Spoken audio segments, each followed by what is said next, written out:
kita bawa satu lagi kenyataan daripada Azmin. Dia dakwa kerajaan berbohong. Anwar Ibrahim itu berbohong, dia kata. Okey, kita baca kenyataan beliau. Pelaburan AWS, Amazon Web Service. Azmin dakwa kerajaan berbohong. Bekas Menteri Perdagangan Antarabangsa dan Industri Azmin Ali menuduh kerajaan pimpinan Perdana Menteri Anwar Ibrahim berbohong mengenai keputusan Amazon Web Service untuk melabur di Malaysia. Menurut Azmin, ketika dia bertemu dengan wakil AWS, mereka tidak pernah bertanya pun bila kerajaan Madani diilhamkan Anwar itu akan ditubuhkan. Okey.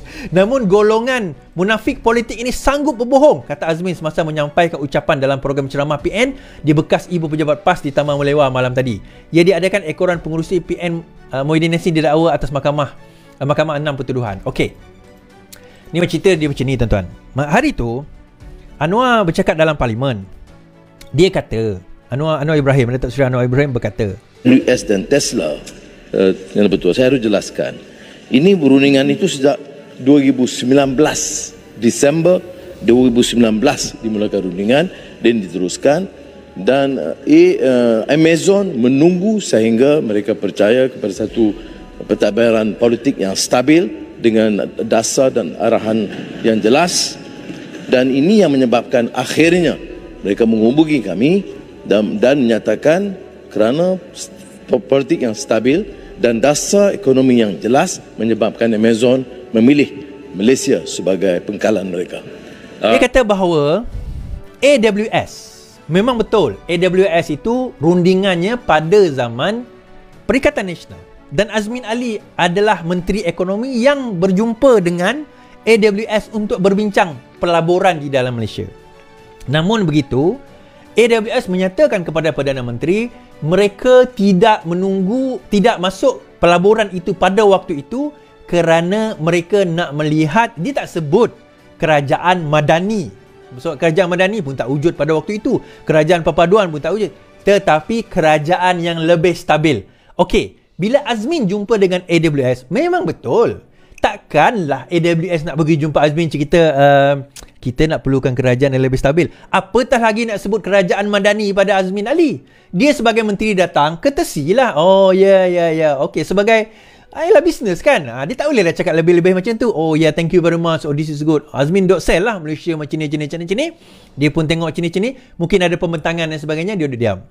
Tetapi, dalam mesyuarat mereka, nak buat keputusan melabur atau tidak, AWS, Amazon Web Service, berfikir, okay, should we invest now or should we wait? Patutkah kita melabur sekarang atau patut kita tunggu? Saya nak bagi tahu satu lagi, tuan-tuan. Tahu tak Tesla nak buka dia punya ladang limaunya? Dia nak buka apa orang kata, tempat untuk menghasilkan bateri di Malaysia. Kalau saya kilang macam itulah, kilang Tesla di Malaysia. Tahukah tuan-tuan, sebelum dia datang ke Malaysia, sebelum Elon Musk datang ke Malaysia, Elon Musk pergi jumpa Jokowi di Indonesia. Kan pada zaman Perikatan Nasional memerintah kan, dia pergi jumpa Jokowi di Indonesia dan menyatakan berminat untuk melabur di Indonesia pada waktu itu. Tetapi setelah saya tengok TikTok, terutama dekat TikTok Indonesia, saya tengok TikTok Indonesia, dia orang gelakkan Jokowi. Sebelum ini Elon Musk mengatakan demikian, nak berjumpa dengan, nak melabur di Indonesia. Tengok sekarang Elon Musk pergi ke Malaysia. Kerana apa? Kerana di Malaysia sudah ada Pak Anwar Ibrahim. Sama juga dengan AWS. Pemikiran pelabur ini, dia nak melihat beberapa perkara. Yang paling utama, kestabilan politik. Yang kedua, serius atau tidak kerajaan itu dalam menangani rasuah dan korupsi. Kita tahu, bukan kita nak menduduk Indonesia, tapi Indonesia daripada segi carta korupsinya memang agak bawah, sangat bawah berbanding dengan Malaysia. So daripada segi cost of doing business, sebenarnya Malaysia is better daripada Indonesia. Itu antara beberapa, sebab itulah kenapa wujudnya Transparency Index, indeks ketelusan yang diwujudkan oleh NGO antarabangsa. Boleh Google. Transparency Index dinamakan. Dan Malaysia drop satu masa zaman Perikatan Nasional memerintah, jatuh satu anak tangga. Pada zaman Perikatan Nasional memerintah, jatuh satu anak tangga. Jadi bila kerajaan Anwar Ibrahim memerintah, kenapa dia now sekarang kita nampak kenapa mereka emphasize, tekankan, pertama sekali saya nak buka dokumen-dokumen ini, Saya nak lihat siapa dapat kontrak, siapa yang dibagikan dapat direct nego. 56 syarikat melibatkan 6.5 bilion ringgit mendapat direct nego.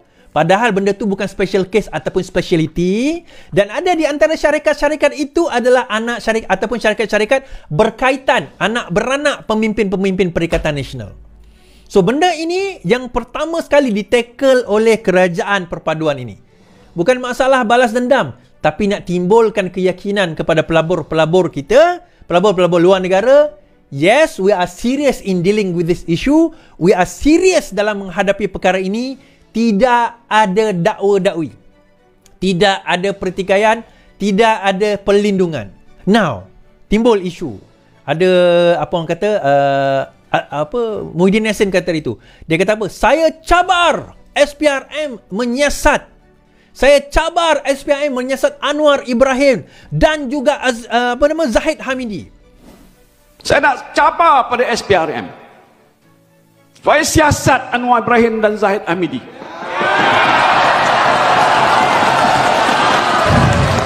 Kenapa? Mereka berdua adalah Presiden PKR dan UMNO. Betul tak? Tanya dia SPRM. Siasat dia. Daripada mana punca pendapatan PKR dan UMNO dapat ini? Sejak zaman pertama sampai ke hari ini, daripada mana sumber PKR? Daripada mana sumber UMNO? Atau tambahan, daripada sumber manakah DAP dan Pakatan Harapan terima setakat ini? Jawab. Ya, saya setuju. Iswardi Morni setuju siasat. Tapi nak suruh orang siasat, kemukakanlah bukti-bukti. Kan? Nak suruh orang siasat, kemukakan bukti-bukti. Kamu memerintah tak kala tahun 2020 sehinggalah 33 bulan kemudian kamu memerintah. Pada masa itu, sebelum itu Kerajaan Pakatan Harapan. Ada Mahathir, ada Azmin Ali, kamu Menteri KDN, iaitu Muhyiddin Yassin. Maksudnya, dokumen itu ada pada kamu kalau kamu nak. Menteri KDN, polis, tentera, polis lah bukan tentera. Polis itu berada di bawah kamu. Kenapa dalam tempoh 33 bulan itu, kamu tak gunakan kesempatan itu mendakwa Datuk Seri Anwar Ibrahim? Itu persoalannya. Tiba-tiba hari ini kamu kata, oh maka kita gesa, kita cabar SPRM, dakwa juga, siasat juga Anwar Ibrahim. Kenapa tak suruh SPRM siasat juga Iswardi Morni? Kenapa tak suruh SPRM siasat juga siapa nama? Raja Sabi Tanggal Balu. Kenapa tak suruh juga SPRM siasat Hope atau Daniel Akif ataupun Muhammad whatever lah. Kan? Kenapa tak suruh siasat mereka je? Nak suruh siasat, bagi bukti. Tuan-tuan, saya dah buat laporan SPRM seingat saya 3 kali. Nak pergi laporan SPRM ni, tuan-tuan, senang je. Mudah je. Tuan-tuan ada bukti-bukti tertentu yang tuan-tuan rasa boleh disiasat. Mereka ni, kita tak boleh kata, SPRM, kau pergi rumah tu, kau tolong siasat. Kau pergi rumah ni, kau tolong siasat. Dia kata, aku nak siasat. Kenapa? Aku rasa dia ni rasuah lah. Kau rasa dia rasuah, apa bukti? Apa benda yang kami boleh gunakan sebagai basis? Oh, tak ada bukti. Tapi saya rasa je lah. Kamu siasat je. Jumpa nanti. Dia tak boleh macam tu. Nak pergi siasat ni, tuan-tuan. Bawa bukti. Ni adalah akaun bersatu. Ni contoh. Akaun PKR. Tengok akaun PKR ni.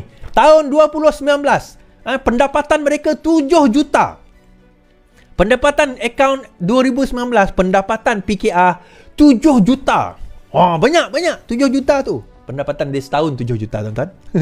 Yang ni iklan. Bayar iklan bersatu ni saja 7 juta.